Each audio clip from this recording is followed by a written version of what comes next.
That is the most frustrating loss for what was already one of the most frustrating teams this season. I kept saying they just need a normal game. They just need a normal game. It was going to be a competitive game, but it seemed normal until the game was going to overtime and you gave up a 68-yard touchdown run. You did the hard part. Okay, so this is how it seemed to me, right? You kicked the field goal with whatever it was, 44, 45 seconds left to tie the game. You're going up against Georgia Tech. The way it seems and the way it's played out in a billion football games before this is Georgia Tech's going to take one play, and if they pick up 10, 20, 30 yards, a chunk play, they might turn on what we used to call NASCAR back in the day. NASCAR, everybody on the line, full speed ahead, 2-minute drill. 2-minute drill. Instead, their first completion was for 7 yards, and they went, never mind, let's go to overtime. Right, let's not risk a pick six. Let's not risk something crazy. Let's hand it off up the middle, keep the clock running. We go to overtime, see if we can win it there. Only on that safe little run up the middle, they ran for 68 yards and a touchdown. Jamal Haynes. I guarantee you there were members of the offensive coaching staff for Georgia Tech that weren't watching the game until they heard the crowd go, because they were already headsets on, looking down. What do we like? What do we not like? Let's just run the clock out here. Once that play call's made, the wide receivers coach isn't even paying attention anymore. He's thinking of overtime. And you still lost that game. The most frustrating loss of what is an unreal frustrating season already. And the reason why that's the most frustrating loss is because there's a billion little things you could have done 1 ounce differently. If, obviously, Copenhagen catches that pass a few plays prior, it's touchdown, game over.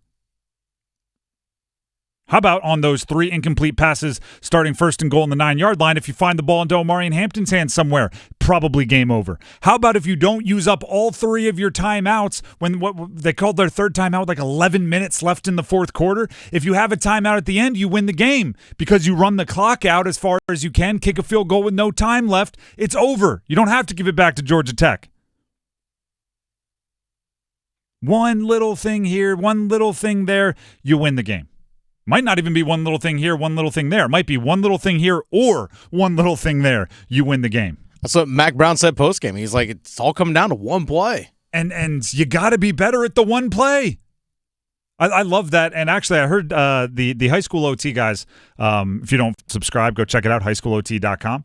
They sit kind of like catty corner to our cubicles. And I heard them talking about this stat, and it's one of my favorite. I forget who does it, but I see it every year.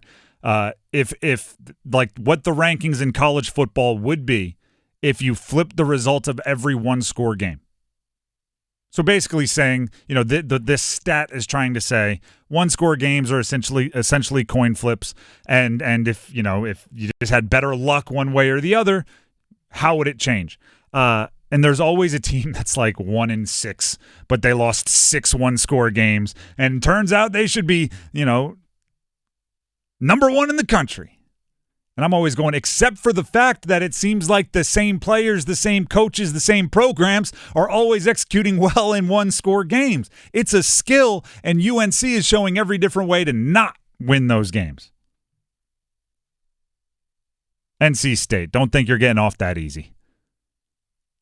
Lost to Syracuse 24-17. The cold glass of water to the face is this for NC State fans. Look at the rest of your schedule. Can you find 3 more wins? Do you find 3 more games where if you play the way you played against Syracuse, by the way, Syracuse didn't play their best football. If you play the way you played against Syracuse, can you find 3 more wins? You're at Cal as a double-digit underdog. You have Stanford, maybe you're counting that, versus Duke, at Georgia Tech, at UNC. Now, I'm not saying if you line up talent for talent. I'm saying if you play the way you've played. Because we know how we feel about NC State's talent. There's a lot of guys you like on that roster, but you are what you put on the field. CJ Bailey, I'm impressed with. You can latch onto that. There's your silver lining. Take that as far as you can, as far as turning around your week and maybe having a smile on your face. But Wake Forest ran all over you 2 weeks ago. Mm-hmm. Syracuse threw all over you this week. Mm-hmm. What do you hang your hat on defense? If One team can run all over you. One team can throw it all over the field. What do you hang your hat on defense? Still can't run the ball on offense. So all you have, the best thing is your freshman quarterback, and thank goodness he's playing above expectations, because if he wasn't, yikes. Is Justin Jolie awesome? Yep, I think he is. Casey Concepcion really darn good? Uh-huh. I think Noah Rogers, he had a little breakout, a little 75-yard touchdown. They've got some guys, but is that enough? You had long catches by all three of them. Dynamic plays by all three of them. You lost to Syracuse. You lost, and Kyle McCord did what Kyle McCord does. Which is throw for a lot of yards. Which is throw for 340 minimum. Yeah. Minimum. It's insane. And it's just, but also, like, you should have known it was coming. I saw like quite a few people, and this is both national media, so I'm not like, this isn't maybe talking directly to NC State fans, but surprised that Kyle McCord had 31 completions on 42 attempts. Like, oh my gosh, they really threw it around. He's averaging 30 completions. That's what you do. He had 346 yards, 2 touchdowns, no interceptions. And that wasn't just a normal run-of-the-mill Syracuse game this season. Exactly. Really is. Exactly. And you let him beat you. Hollywood Smothers broke out. Again, there are players on that offense that are good playmakers. Get the ball in their hands in space. They can do something with it. The problem is it's so darn hard to get the ball in their hands in space, and the running game just isn't opening things up. You're not keeping defenses honest. NC State is 3-4, 0-3 in conference. No wins against Power 5 opponents. Your 3 wins were underwhelming group of 5 wins. This isn't the time to be nice. This is the time to be honest. Cold glass of water to the face. If there's any, and if there's like absolutely any shred of optimism for either UNC or NC State, it's probably that your rival isn't doing much better. Because obviously the 2 games were played at different times. I was tweeting about them both, and both fan bases like jumping on the other one when they're struggling, and I want to respond to all of them going, I don't know if you're in the place to throw darts right now. Right? UNC struggling. I called it one of the most frustrating losses I've seen, and NC State fans are getting in like, geez, I thought we had it bad. I'm like, wait till 8 o'clock to see what you can say here. Because I don't know if you do once you see that Syracuse game. It's a rough one on multiple accounts.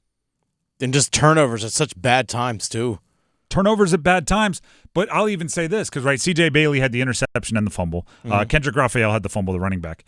I think if you have a freshman quarterback out there who's kind of slinging it, meaning dependent upon for the offense, and you're not giving him a running game to help him, 2 turnovers? Kind of be expected. Well, the thing is, on the fumble, he just got drilled from the back. Yeah. Like, that's the thing. Like, he just standing in the pocket, ready to throw, and just no one picked up the guy coming off the edge. It's simple as that. I don't put that on him. Well, like, again, we don't know the scheme, because I know I've been drilled in the back a few times where, meaning as a quarterback getting blindsided, and looks like it's like, oh, someone must have missed a block, and then you watch film and it's like, well, actually that unblocked guy was yours, and you're kind of an idiot for just standing there.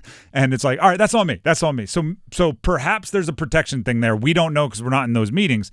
But a freshman is going, like, if it was his, like, that was his guy essentially. We have blockers for everybody else. You're responsible for the unblocked, either make him miss or get rid of the ball. Freshmen are going to miss those occasionally. Right? In high school, you didn't have that, and you're just gonna miss that. Twice, I think you put up with that. The problem is you didn't have the breather plays. That's what Peyton Manning was calling the Manning cast. You didn't have any breather plays for him. You could never just run the ball 3 times and get a first down and let him go. So of course he's gonna hyperventilate at times.